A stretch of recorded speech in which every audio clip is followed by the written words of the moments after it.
Cuando uno dice no, porque es que los emprendedores y la gente que invierte en Venezuela se quiere hacer rico rápido, que también tiene su fundamento. Estas inversiones tan altas, por lo general, no están mal calculadas. ¿Por qué? Empieza de esta manera. Yo digo, voy a poner una hamburguesería. Tengo $30.000 para poner esta hamburguesería. Entonces, esos $30.000 me los gasto todo poniendo la hamburguesería bonito, pero no dejo el capital de trabajo suficiente como para darle tiempo a esa inversión y que no se muera en el mes 2. Cuando uno va a poner un negocio, esto es así, emprendedores pequeños y medianos. Dicen, no, yo voy a vender hamburguesas. Yo espero vender 1.000 hamburguesas mensuales. Como si eso fuese mantequilla, como...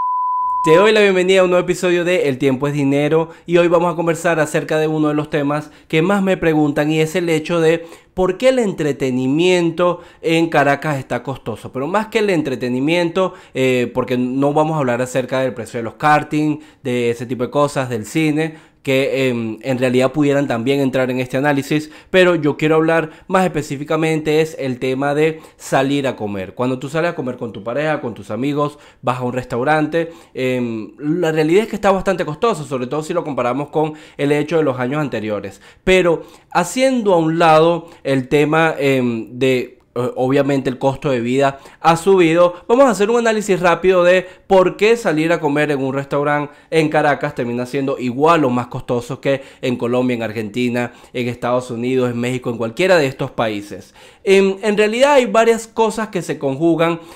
Yo le digo una serie de eventos desafortunados porque en realidad no es...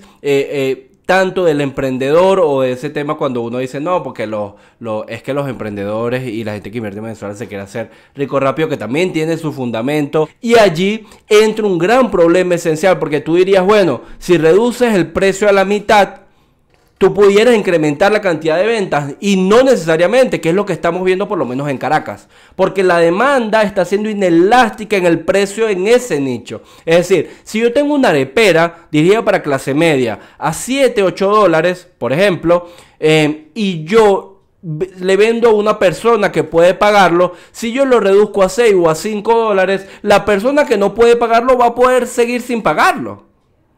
Es decir, yo voy a seguir teniendo la misma cantidad de ventas y es el precio del dinero. Pero vamos a comenzar a dilucidar por qué está saliendo tan caro un cubierto en un restaurante o vas a comer comida rápida y terminas pagando 14, 15 dólares por algo que debería ser mucho más económico. Lo primero es que una inversión muy alta produce costos muy altos. Nosotros los venezolanos somos de tratar de, cuando ponemos negocios, sobre todo en la clase media, que es donde estamos enfocados, no me quiero ir tanto a las Mercedes porque ya ahí es otro tema, ni me quiero ir a los negocios del centro, sino a este tipo de negocios que han surgido entre, vamos a ponerle la Candelaria hasta Chacao, ese tipo de negocios que están saliendo de comida, que son nuevos, hamburgueserías, sobre todo en Caracas hay demasiados negocios de hamburguesas. Por lo general están diseñados para tener una inversión muy alta porque quieren poner un sitio muy bonito y eso genera costos fijos muy altos porque vas a buscar el mejor local, que tenga espacio, que haya una buena remodelación y yo quiero que se vea pepito, que se vea a punto y esto no está mal. El tema es cuándo lo vamos a reflejar en las cantidades de ventas, que es un poco acerca de lo que vamos. Pero no es igual una hamburguesería que yo pongo con $10.000 a una que por ponerla bonito puedo gastar 40, $50.000, que es lo que está costando un negocio de gama media. Ahora, si yo voy a poner un restaurante un poquito más, con una carta más amplia y más elevada, me puedo ir hasta los 100, $150.000. Y repito, sin tener que ir a las Mercedes. Entonces, esta inversión muy alta produce unos costos fijos muy altos porque tengo que buscar un local más grande, tengo que mantener el sitio a punto, etcétera, etcétera, etcétera. Estas inversiones tan altas, por lo general, no quiero decir que todos los casos, pero un buen porcentaje están mal calculadas. ¿Por qué? Empieza de esta manera. Yo digo, voy a poner una hamburguesería, tengo $30.000 para poner esta hamburguesería. Entonces, esos $30.000 me los gasto todo poniendo la hamburguesería bonito, el logo LED, una pared selfie, las mejores mesas, dándole identidad al sitio. Pero no dejo el capital de trabajo suficiente como para darle tiempo a esa inversión y que no se muera en el mes 2 ni en el mes 3.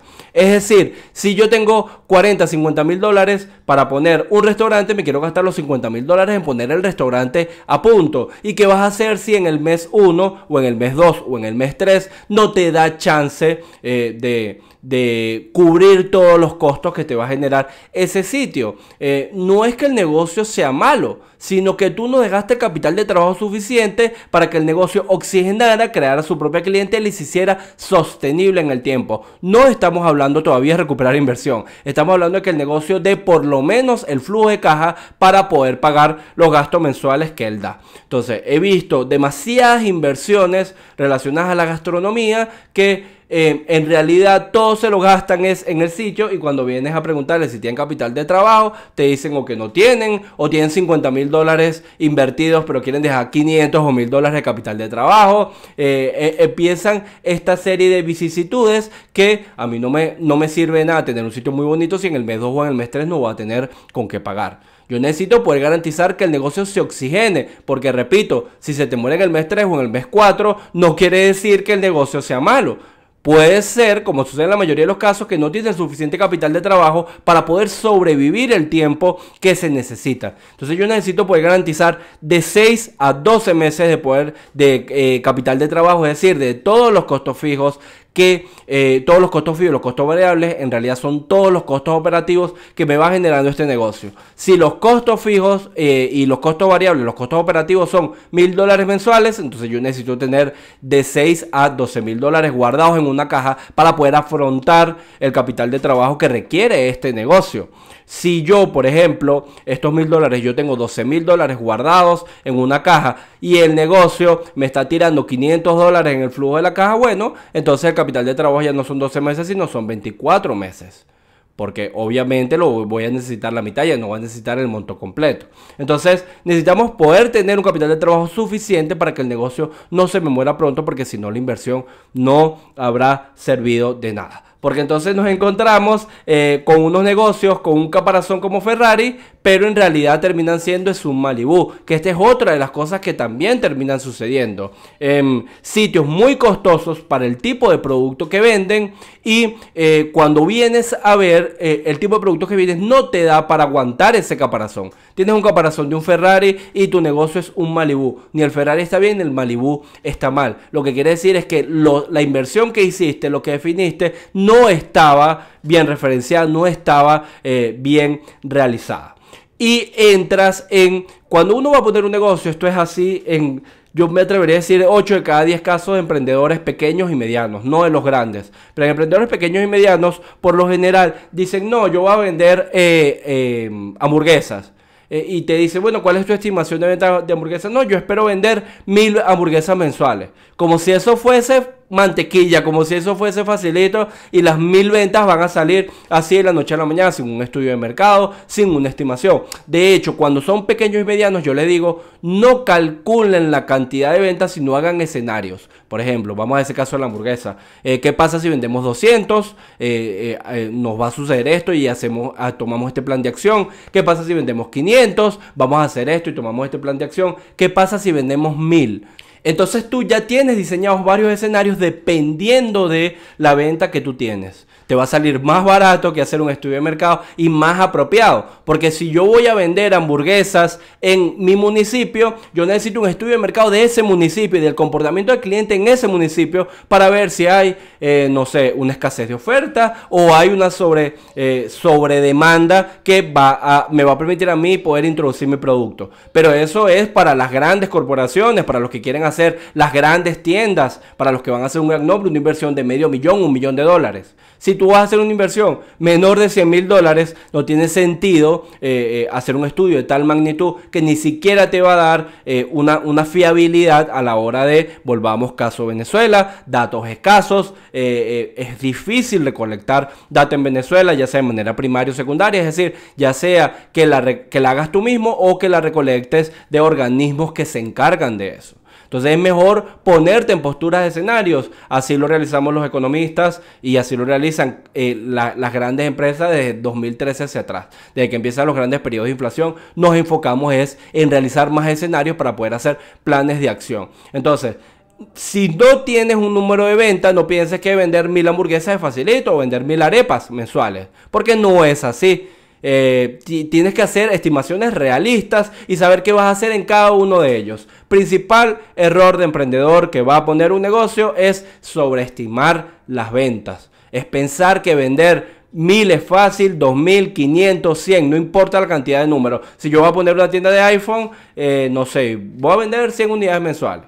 Y creen que es fácil cuando en realidad no lo es. Y esto es un gran problema porque si tú haces tu estructura de costos en base a una cantidad de ventas que piensas que va a ser fácil lograr y después no lo logras, quedas en problemas. Y eso le está sucediendo a la gran mayoría de los emprendedores. Los precios que están muy altos en realidad generan buenos márgenes. Es decir, si yo estoy haciendo una arepa y la arepa la estoy vendiendo en 7, 8 dólares, una arepa mixta y me cuesta 3 dólares, yo estoy teniendo más del 100% del margen sobre el producto, no margen de ganancia. Recordemos ubicar esto muy específico porque cometemos el error de confundir margen de producto con margen de ganancia.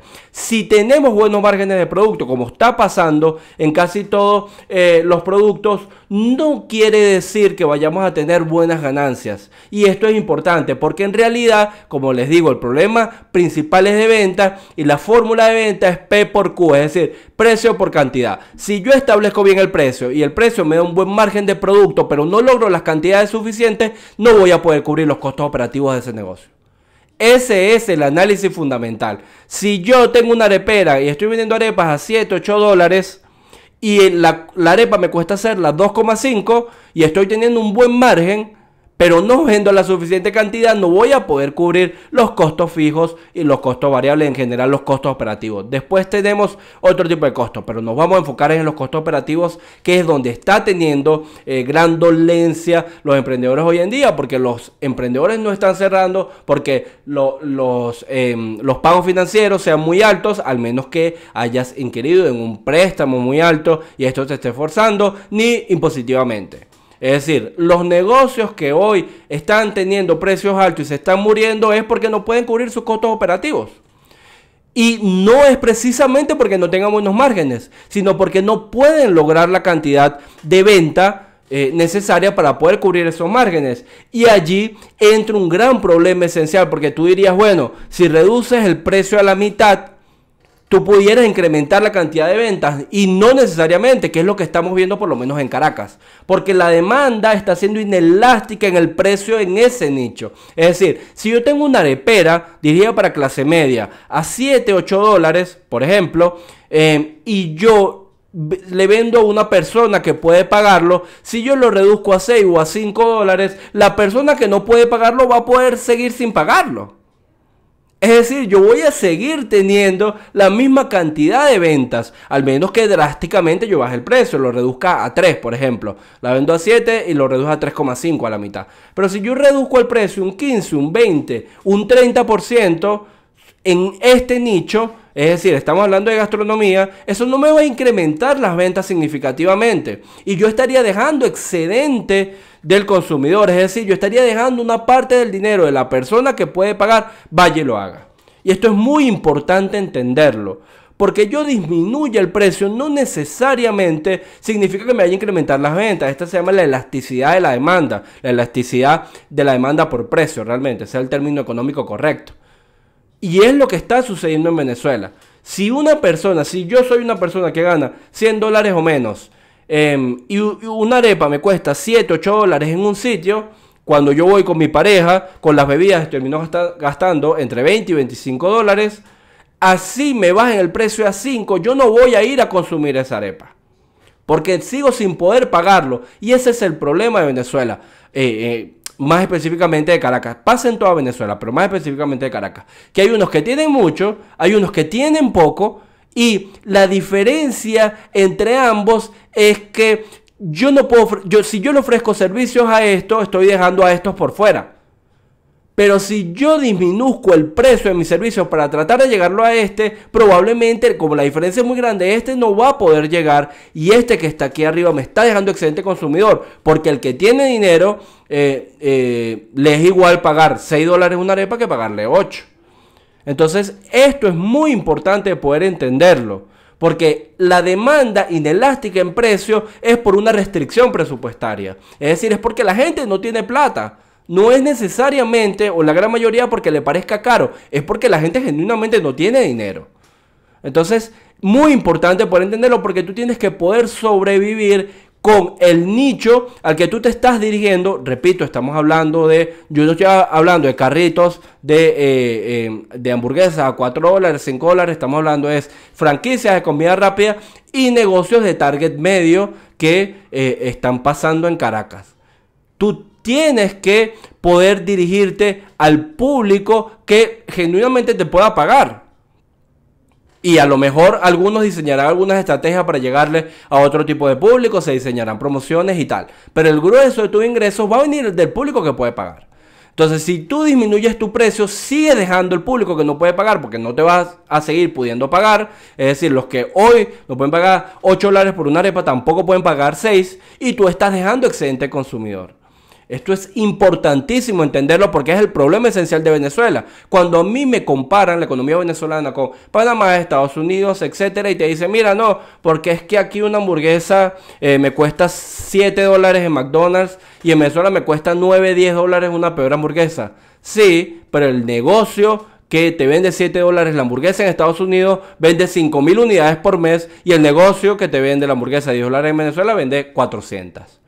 Entonces, esa diferencia en las cantidades de venta te genera un problema a la hora de tú asumir tu estructura de negocio, a la hora de asumir tus operaciones. Porque en realidad tú además estás entrando en un mercado donde quieres recuperar tu capital lo más rápido posible. Y es lógico que quieras hacerlo, porque si por un lado te endeudaste para poder emprender, para poder abrir tu negocio, tienes unas tasas altísimas, 10, 12, 15, hasta 20% mensuales, llegó a escuchar. Entonces, obviamente tú quieres recuperar el capital lo más rápido posible. Y la forma más efectiva es impactando el precio. La forma más efectiva y más de corto plazo para poder hacerlo impactando el precio. Tú no puedes prolongar esa deuda durante 3, 4, 5 años, porque en realidad termina siendo una locura. Cuando vienes a ver, debes el negocio, debes las pantaletas, debes el televisor de tu casa y el carro. No puedes ese tiempo. Y si el capital es propio, a ver, no pasa así en otros países. Si yo voy y me endeudo en México con una tasa acorde, entonces yo puedo sostenerla más en el tiempo. Y esto es importante entenderlo. Igual con capital propio. Si yo voy a una economía más segura, puedo mi capital dilucidarlo, recuperarlo en mayor tiempo posible. Pero en Venezuela no. En Venezuela, cuando tú inviertes dinero, entonces tú quieres recuperarlo lo más rápido posible, y es lógico porque no te acompaña la estructura para decir, mira, yo invertí hoy $20.000 y lo voy a recuperar en 10 años. No. Si yo invertí $20.000 en Venezuela, lo quiero recuperar en 1 o 2 años, y es lógico que así suceda. Ponte en la posición de la persona que está invirtiendo. Tú hoy inviertes $5.000, $10.000, $15.000 en Venezuela y lo quieres recuperar en 3 meses. Por supuesto, a este tamaño de negocio no va a poder suceder, pero quieres recuperarlo en 1 o 2 años. En Estados Unidos, por ejemplo, si tú inviertes $20.000, puedes prolongar en el tiempo esa recuperación. Y esa recuperación te va a dar a ti caja para poder crecer como negocio y reinvertir dentro de tu negocio y poder seguir creciendo. Además, te da para poder asumir pérdidas, que no pasa en Venezuela. Si tú hoy entras en un proceso prolongado de pérdidas y no tienes el flujo de la caja para asumir esa pérdida, ¿qué haces? Quebraste, porque no tienes para endeudarte, y no te vas a ir a endeudar con estas tasas de prestamista privado. Y la banca no tiene para poder... A ver, la banca está prestando, pero está prestando a las grandes empresas. Si yo voy hoy a Mercantil, Banesco, a pedir un préstamo para flujo de caja, es muy difícil que me lo otorguen, y si me lo otorgan en bolívares. Entonces, en este momento el emprendedor medio está en esa trampa, porque no solamente te encuentras con un proceso de difícil lograr la cantidad de ventas apropiada para que tu negocio siga creciendo, sino que te encuentras con un flujo de caja negativo. Es decir, todo el tiempo estás pariendo para pagar el alquiler, los servicios, el personal, etcétera, porque no tuviste suficiente capital de trabajo cuando comenzaste y las cantidades de ventas no te acompañaron para poder aguantar eso que tú pensaste que iba a ser fácil de vender 1.000 hamburguesas mensuales. Esto es un detalle muy importante que tenemos que tener en cuenta nosotros los emprendedores. y que hay que seguir desarrollando. Porque a medida que se vayan dando las condiciones, obviamente va cambiando. Si nosotros hablamos en un año o en 6 meses otra vez de esto, el análisis va a ser distinto. Pero cuando ya te encuentras en el medio de esta trampa, que es invertiste, te gastaste toda la plata en la inversión de negocio, no dejaste suficiente capital de trabajo, no cumpliste tus expectativas de venta, porque pensaste que iba a ser fácil, no ideaste unos escenarios y tienes un flujo de caja negativo. Lo más lógico es, ok, disminuimos el tamaño de negocio. Es decir, el sitio donde estamos hay que hacerlo más barato porque mis costos operativos son demasiado altos para las ventas que yo estoy teniendo. Y el principal error es decir no. Pero, es decir no. Ahora no tienes dinero y tienes una gran inversión. Tienes que hacerlo o el día de mañana ese negocio va a cerrar. Pero en este momento, la gran mayoría de los negocios de clase media en Caracas se encuentran en el medio de esta trampa. Negocios de menos de $100,000 relacionados con gastronomía y lo podemos extender al entretenimiento en general. No así los productos, porque los productos tienen otro comportamiento. Pero en el negocio de cuando estamos en el medio de la economía del ocio, del entretenimiento y de la gastronomía por entretenimiento, están entrampados. Están entrampados porque la inversión fue demasiado alta, porque no le dan las cantidades de ventas y porque están teniendo un flujo de caja negativo que lo que hace es meterle cada vez más plata. Te doy muchas gracias por ver este episodio del Tiempo es Dinero. Espero que te haya servido a ti por un lado como consumidor y a ti por otro lado como emprendedor para dilucidar mejor el entorno en el que te estás moviendo y poder tomar soluciones, porque al final obviamente el consumidor quiere mejores precios, pero el emprendedor, el comerciante quiere recuperar su capital. De eso se trata. Si yo quiero invertir, quiero poder recuperar mi plata, conservar el negocio y tener ganancias. Esperemos que las condiciones sigan mejorando y que de cara al futuro podamos tener un mejor panorama dentro de la economía del ocio, dentro del entretenimiento del que se está viendo ahorita mismo, donde muchos están con las manos atadas sin saber qué hacer. Nos veremos en el siguiente episodio.